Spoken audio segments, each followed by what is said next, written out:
Hello, everyone, and welcome into another East AlabamaWorks Video Podcast, a series of video podcasts talking about the COVID-19 pandemic, business resources, industry resources, all of the things that are going on throughout the East Alabama region during the pandemic, and how people are responding to the pandemic and getting businesses back up and running here in East Alabama. Our guest today is WIll Mackey from the Chamber of Gadsden and Etowah County. Will, great to have you on the show. I appreciate you joining us today. Absolutely, Carl. Thank you so much for having me. Thanks for the invite. I know we got to the pleasure of having you at one of our Rise and Shine events, webinar events a few weeks ago. So it is happy to join you and happy to be part of this. Well, these video podcasts have been very informative and fun for me. I enjoy doing these things, and it's given us an opportunity to explore how the East Alabama community is handling the pandemic. And I can't believe right now, as we are taping this in the middle of June, that we're more than 3 months into this pandemic already, and there doesn't look like, while things are starting to slowly get back to normal, or some attempt to get back to normal, it looks like COVID-19 is going to be with us for a while. And we're still trying to figure out what life is going to look like moving forward with that. Yeah, I agree. It's been strange times over the past several months, and it continues to be strange times. Absolutely. Especially for us here at the Chamber and all in the business community that we're plugged into. It kind of all came all of a sudden. We closed our offices on, I think actually, I wrote a few notes down, on March 20th. And from that point forward, that was a Friday, and from that point forward, we were working from home remotely for the rest of March and all of April, and then some of May as well. So it was definitely a change, and it was a quick change. We did the same thing with East AlabamaWorks. Our office actually shut down on March the 16th, and we work through the Community Foundation of Northeast Alabama, and there has been some slow reopening of that office, but all of us with East AlabamaWorks are still working remotely from our homes, and quite frankly, I've kind of gotten used to it, and it's working out well for me. But let's talk about your initial response there at the Chamber. You guys, and I encourage all small businesses, you've got to be hooked up with your local Chamber of Commerce, because these guys were on the forefront of providing resources when COVID-19 started. And you guys at the Chamber there in Etowah County and Gadsden, it was amazing how quickly you guys mobilized and jumped into action and started gathering resources and posting those resources online on your website. Talk about that response and how that happened so quickly, and how you guys pulled it off. Yeah, I'd be happy to.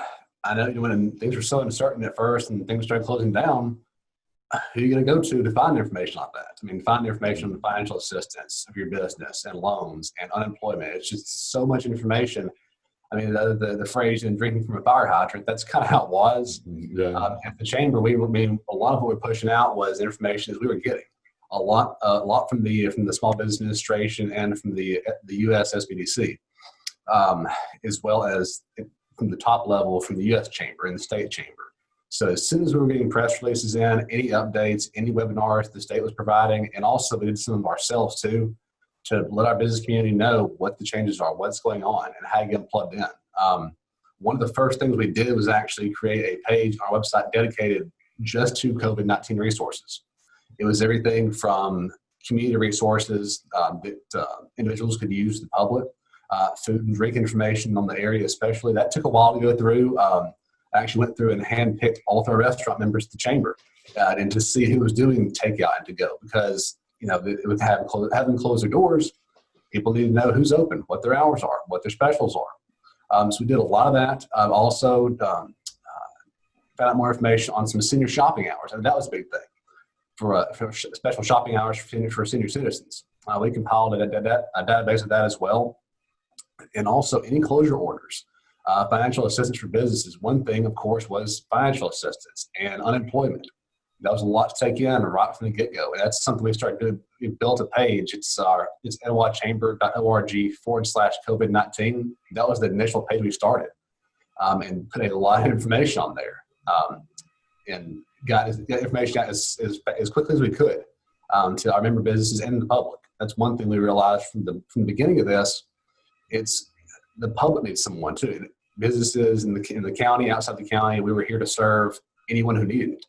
And we were able to provide a lot of webinars and able to serve as also as a pass-through for a lot of webinars too that the SBDC was holding and that the SBA was holding.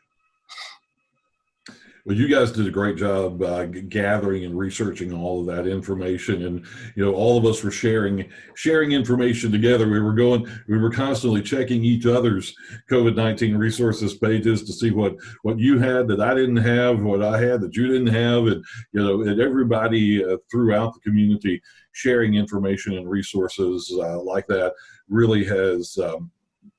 I really think it helped our small businesses get through this in an efficient way. The ones who realized that they could find it, that there was information out there and that they could find that information.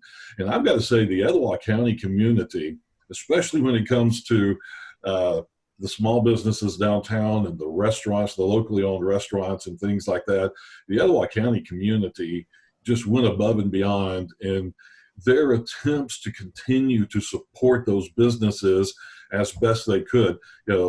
The restaurants there, made the switch to carry out only, and some of the restaurants that I talked to, they were doing almost as much business in carry out as they were doing on a regular basis. So, the community there in Etowah County really supported the local small businesses through this. Yeah, despite the shutdown, people have to eat. It's either go to the grocery store or shop at your local restaurants. People got to eat one way or another. I know I probably did more carry out and take out in that 1 month of April that I've done in a long time. Yeah. But just to get out there and show support. But here at the Chamber, a lot of what we do, being the Chamber of Commerce and being a membership organization serving our business community, we're handshakers, we're huggers, we're face-to-face events. And that's something, with my role at the job, that's a lot of what I do is events and ribbon cuttings and things like that, organizing those and implementing those. But when you can't have those, what do you do? But luckily, we were able to, we got a GoToMeeting account shortly after in March, and started holding webinars through that. So now instead of just attending webinars, now I can say I hosted so many webinars, and like many people there are webinared to death. But we were able to pivot and actually do a lot of our normal programming just to be a webinar. Some of our monthly luncheons and some of our monthly training sessions we were able to do via webinar. And it's one thing that's also interesting to find out. Normally we would have in person, we could actually have more people participate in those, just by attending virtually. We had we've had speakers from the Montgomery area, from Birmingham, from Huntsville, and like for yourself too, down in Anniston. So it saves you an hour trip up here just doing it virtually. And the attendance has been great. I was actually pulling some numbers on those webinars. I think we had over 60 webinars that we either did as a standalone or served as a pass-through just through April. And we're still doing some. It's decreased some, but we're actually transitioning back to some smaller in-person events. We're actually looking at doing a few hybrid events here pretty soon. So that'll be a learning experience to me too. So I got to practice on that. But really interested to see how that goes. Well, you guys did do a great job of jumping into the webinar space there. And I attended a lot of those webinars because it was good information.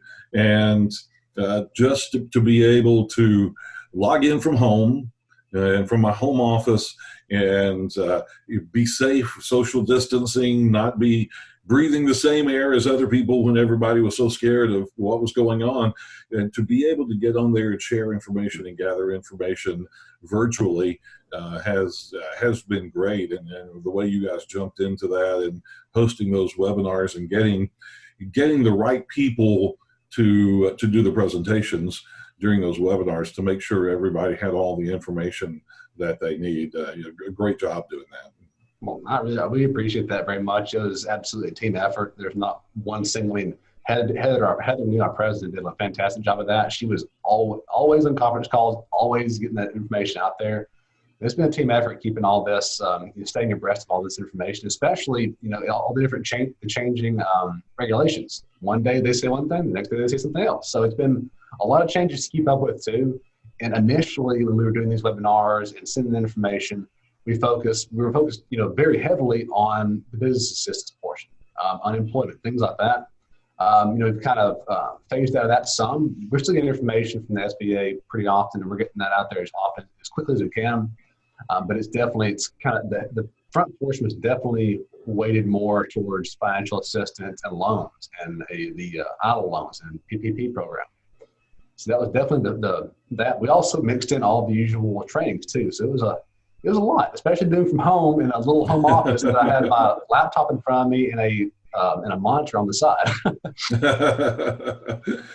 Yeah, in my the first few weeks, I was working from my kitchen table, and then finally decided, this is going to last a lot longer than I thought it was. So I fixed up an office space where I could have everything together in one location. And I've got a big, nice window in front of me, so I'm looking outside while I'm working, and it provides natural light for these things too. So I don't feel like I'm cooped up in an office. Well, I do like your home office and studio you have going on there. Those look very nice. Thank you very much. Thank you. Now that we've been through all of that initial scary phase, the scary part of things, and we're now trying to get back into reopening. The safer at home orders, we're still under an order until July 3rd. Still trying to socially distance ourselves as much as possible, but restaurants are open with limited seating, limited space. But that doesn't seem to have been stopping the patrons. I've been to a few restaurants over the last couple of weeks, and people are happy to be able to go out and socialize and take part in the restaurant culture around the area. But there's a lot that goes along with that, and the businesses that have reopened and are reopening, there are a lot of rules and regulations and recommendations and things like that. And some people are still wondering, is it safe to go out and do these kind of things? So the chamber has come up with a couple of different ways to help local small businesses certify that they're doing everything recommended by the CDC, recommended by the State Department of Public Health, and that people can feel safe shopping in their businesses. Talk about those programs. Yeah, absolutely. So to kind of circle back to the COVID-19 page, we created dedicated to these resources. As we started reopening and the stay-at-home order was lifted, we kind of transitioned that page to what we're calling Restart Etowah. Reopening businesses, reopening the economy, going back to work. So we kind of transitioned to that. And along with that, we continue to post updates and information on that page. It's the same page as we had before. It's just a different kind of a theme to it. But with that, how do we spread the word that businesses are reopening? And how do we ensure their customers and clients and patients and patrons that the business is doing everything they can to keep them safe? Because people are still scared.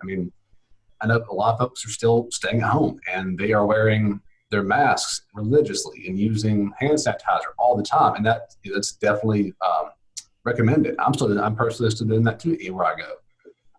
But we kind of came up with the Blue Ribbon Reopening Program, we're calling it, and then the Restart Etowah Safety Pledge. So I've actually got a packet. I've been handing these out to our businesses. It looks something like this, and the pledge looks like this. And like you mentioned, Carl, there's a few check boxes. They pledge to adhere by the ADPH guidelines. They pledge to make sure that their employees are well informed and properly trained on how to sanitize and keep customers safe. And they just sign off. They can put it in their window at their business. And the Blue Ribbon portion of it, though, just to recognize our frontline workers and our law enforcement and firefighters and healthcare and everyone on the front lines that they didn't get a day off. They've worked through all this. They're still handling calls, still handling patients. They can't take off work for this. So that was kind of the theme behind the blue ribbon portion of it. But it's available to any member of the chamber. It's just something we started as an awareness campaign.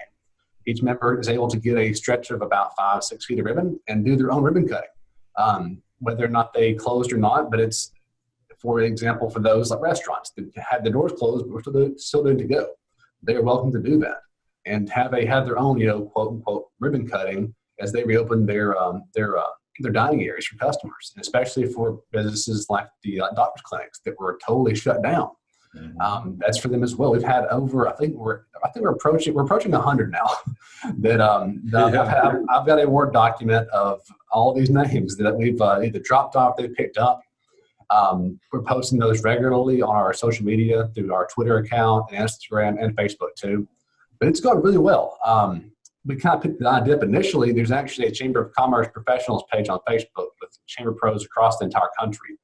And I just happened to be browsing through there one day and saw this idea of doing ribbon cuttings. But as a staff of 4, doing ribbon cuttings normally is a lot to do anyway. But doing them, having 80 plus to do, there's no way to do it physically. There's physically nowhere to be. You can't be there in all those places at the same time. So we came up with, hey, here's the information on the program. Here's the safety pledge. Here's the ribbon. If you want it, you can participate, take it, tag us in social media, and it's gone really well. Well, that's a great idea for these reopening ribbon cuttings. And as big as social media has become and websites, and especially through all of this, and with the socially distancing, we don't want a big crowd of people there celebrating the reopening, and a bunch of people gathered in real closely for a photo. But the businesses on their own can take a few pictures, do their own little ribbon cutting, post it on social media, and that lets everybody know, yes, we're reopened. We are part of this Restart Etowah program, and we're certified. We're letting you know that we're doing everything safely. We're following all the ADPH guidelines, and it's safe for you to come and shop with our business again. And so I think that's a great idea. And social media has been huge through this in a positive way. There's been a lot of negativity, a lot of misinformation, and things like that are all over social media. But then you look at the good side of social media, and it's something like this. It's communities coming together, sharing legitimate good information, and companies and chambers and organizations that are able to spread the word on what's open and what's happening in their community. Yeah, and as you mentioned, social media can be a great thing. It can be a terrible thing, like technology. But the important thing is to overlook all the negative and overlook all of the all the negative news and everything, and just focus on the good, focus on the positive, and do what you can. Absolutely. Well, anything else that, let's talk about the virtual job fairs. East AlabamaWorks and the Chamber and some other folks partnering for virtual job fairs. A lot of people are still a little wary of getting together. We can do some of these things in person. We've talked about, you mentioned some hybrid type things, but coming up on July the 15th, we've got a couple of virtual online job fairs that are coming up in the areas of healthcare and industrial. So we've got all of these employers that are still hiring. That's something that has been amazing through this entire process. You hear a lot about layoffs. You hear a lot about closes, companies closing, and those kind of things. But then you look at other companies that have been hiring throughout this entire process and are continuing to hire, and companies that are coming back online, getting things rolling again, are having to hire more people as they try to catch up their business a little bit. So even though the unemployment rate spiked up in April, there's still people hiring, and we're hoping to help get people find those jobs, and we're doing that virtually on July the 15th. Yeah, I can't wait for that. It's going to be very interesting. I've attended, I think we're doing that via Zoom, I believe, the breakout rooms. I've attended many of those. But this time, with us being in partnership with you guys, can't wait for it to see how it goes. I've actually, as soon as we got this interview, I'll be calling some of our local manufacturers that are members of the chamber, reaching out to them. I spent yesterday calling several in the healthcare sector as well. And it's funny, one of them actually, they have no positions open.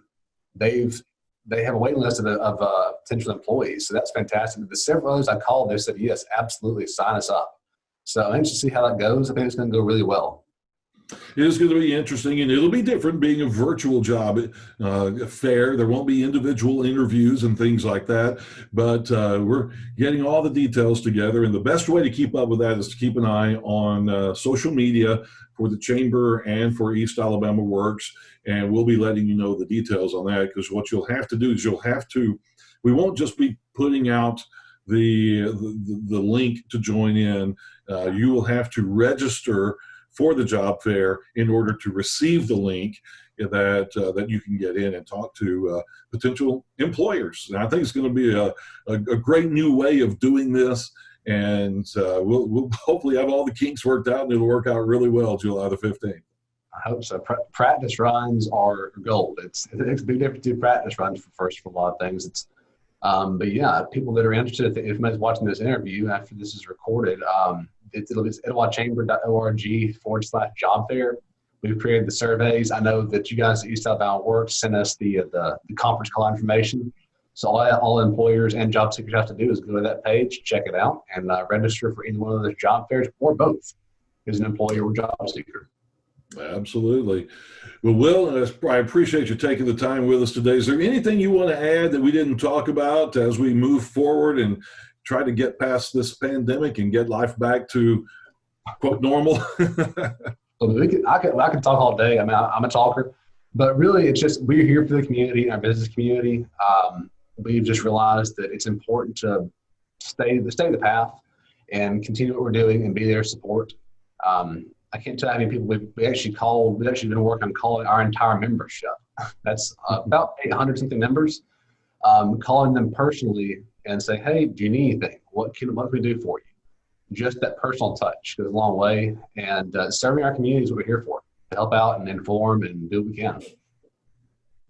Well, Will, you guys have done a great job during this pandemic, and you do a great job all the time anyway, but you guys really stepped up during the pandemic. So for all of you guys there, we do appreciate the work that you do in the Etowah County community. Well, thank you for the invite, Carl. It's a pleasure doing this. I know everyone has had to learn how to transition or pivot to a different way of working. That's the reality of life right now. Yeah, absolutely. Well, all right, Will, thanks for being with us, and we're going to head out to something else. I'm sure you've got other things that you need to get done today as well. So thanks for joining us on our podcast today. Thanks, Carl. I appreciate it. And folks, thank you very much for joining us on today's East Alabama Works Video Podcast. Remember to check out our website, eastalabamaworks.com. See you next time.